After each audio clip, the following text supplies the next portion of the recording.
Magandang hapon po mga ka-ARB. Sa ngayon po, araw ng linggo,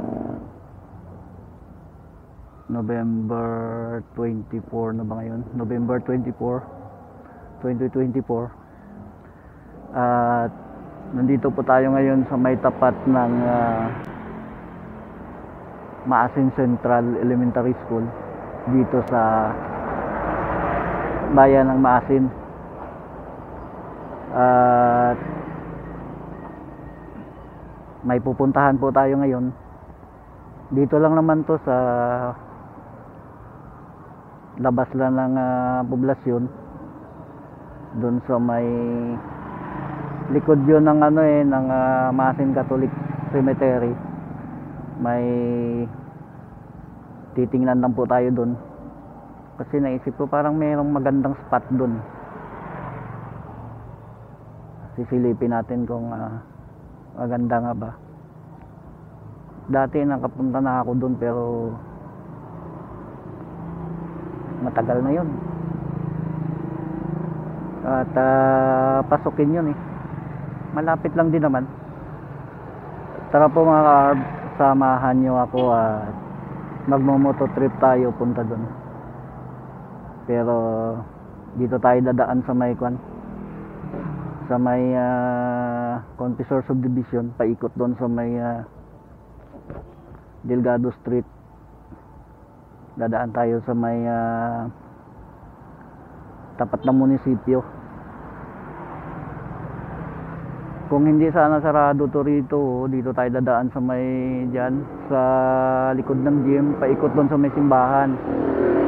Kaso sarado ngayon dahil na may may mga activity diyan sa plaza, sa gym. Liga yata ng basketball, paliga ni Governor Toto Dipensor. Pero po, samahan niyo ako at magmo-moto trip tayo. Pero po, lakad na tayo.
Papasok po tayo rito. Uy, basa.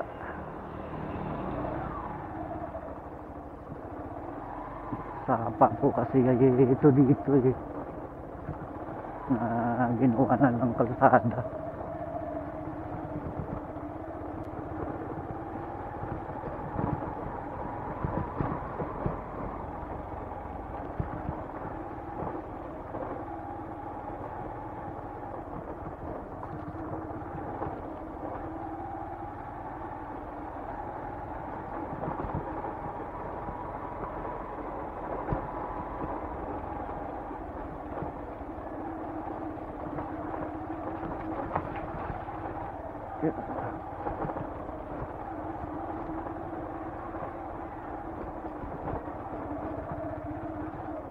Malapit lang naman po ito sa amin eh. Walking distance lang.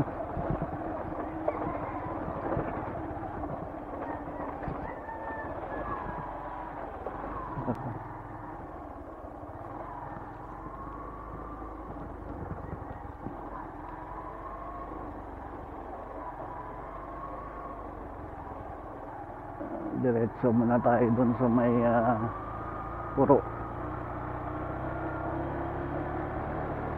Hanggang dyan lang sa may basketballan nila.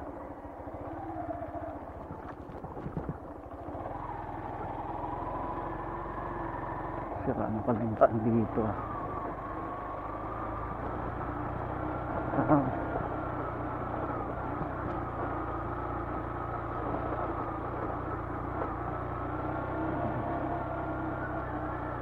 Ay, naglalaro pala dito.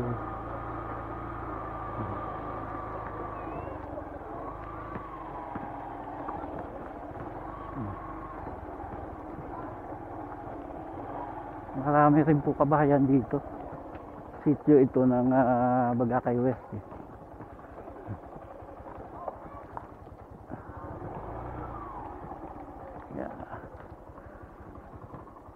Simentado na palang baskita nila rito eh, basketballan.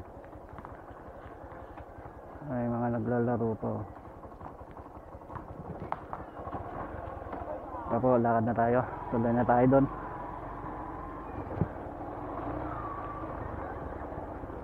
Ganda naman at nasimentohan na.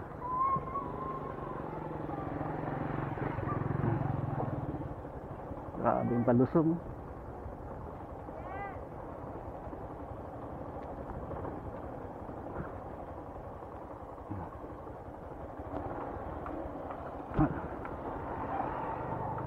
medyo dumidilim na, malamang medyo madilim na itong kuha natin, kaya adjust na lang natin ito sa editing.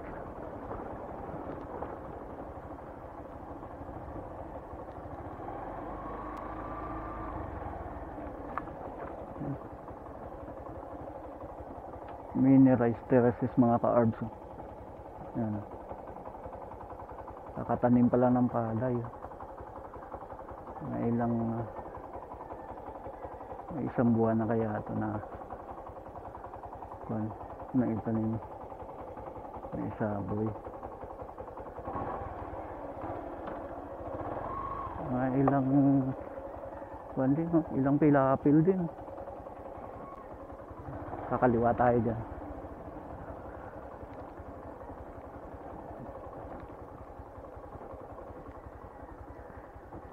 Yeah.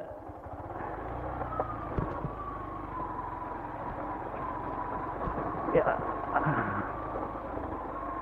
Off-road greening tayo. Wow, sukal oh. Parang gubat ah.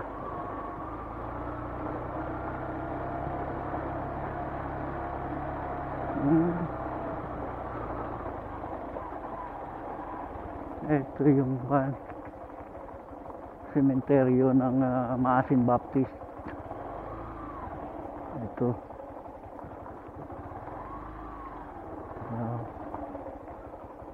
Yan naman. Yan. Maasin Catholic Cemetery. Ito yung sinasabi ko mga ka-arbs. Yung mga puno ng nyug na hili-hilera. Gandang tingnan eh.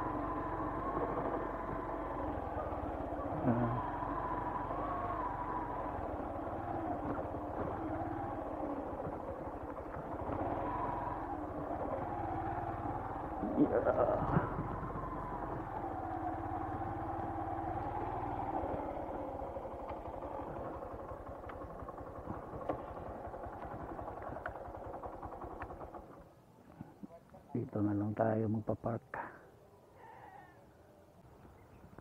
Ito yung pinakadulo ng Maasin Catholic Cemetery. Tanaw na nga rito yung highway oh. Hindi nga lang makakadaan ng motor dito kasi nga puro nitsu eh. Kaya umiko tayo.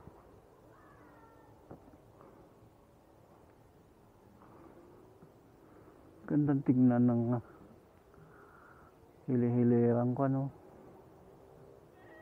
mga nyog. Ito siguro ang bahay ni Junie ay yung kasamahan ko dati na may biyahe ng tricycle.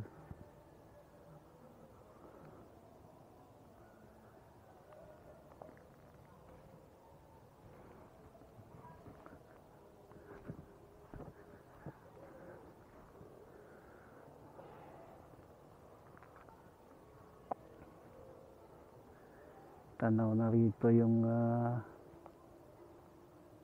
kabundukan ng Pispis, Barangay Pispis.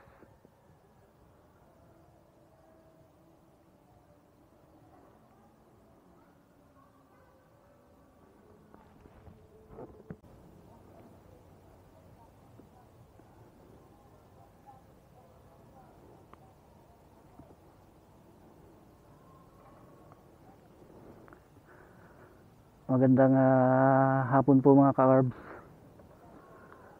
Sa ngayon po nandito na nga tayo sa may sinasabi kong spot dito sa likod ng Maasin Catholic Cemetery. Dito na po natin muna tatapusin tong episode natin ngayon. At maraming salamat po sa pagsama nyo sa moto trip natin ngayon. At kung nagustuhan nyo po ang vlog natin sa araw na to, baka pwedeng makahingi naman ng thumbs up dyan. At kung mamarapati nyo po paki-comment down below naman po para may conversation tayo sa vlog natin sa araw na to. At sa mga napapadaan sa channel natin na hindi pa nakasubscribe, yung mga nanonood ng mga vlog natin na hindi pa nakasubscribe, baka pwede subscribe naman po kayo para madagdagan naman tayo, para dumami naman tayo. Sa ngayon po kasi medyo konti pa lang tayo at siya nga po pala, pasensya na kung matagal-tagal na hindi tayo nakapag-upload kasi medyo busy tayo. At ang isang dahilan pa, wala naman kasi tayong wala tayong pang-alawan sa mga pagmumotovlog natin. Wala pa tayong kinikita dito sa YouTube Di pa kasi ako nakapag-submit ng tax, ano ba tawag doon? Hindi pa tayo nakapag-submit kaya wala pa tayong sasahurin. Kahirap kasi kuha ng tax online na kasi. Dati naman may tax account, tax identification number ako kaso nakalimutan ko lang dahil nga yung ID ko ng TIN ID nawawala na, hindi ko alam kung saan ko na ilagay. Kaya nung magpunta ako sa BIR nung November 6 ba yun, doon sa Plazuela, doon sa city, sa Iloilo City, ang sabi online na lang doon transaction ngayon pagka nag-ano ka ng tax identification number mo.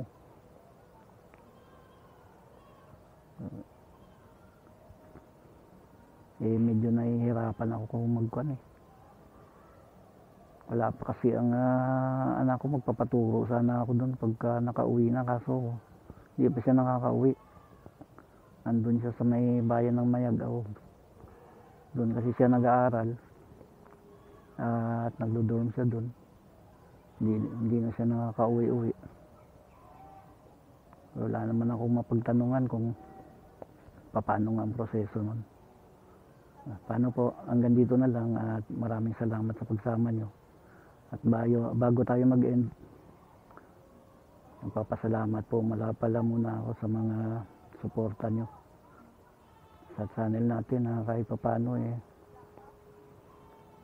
medyo okay na rin ang naging status ng natin ng YouTube channel natin. Paano po, hanggang dito na lang. Maraming salamat sa pagsama. Bye bye. Ingat kayong lagi.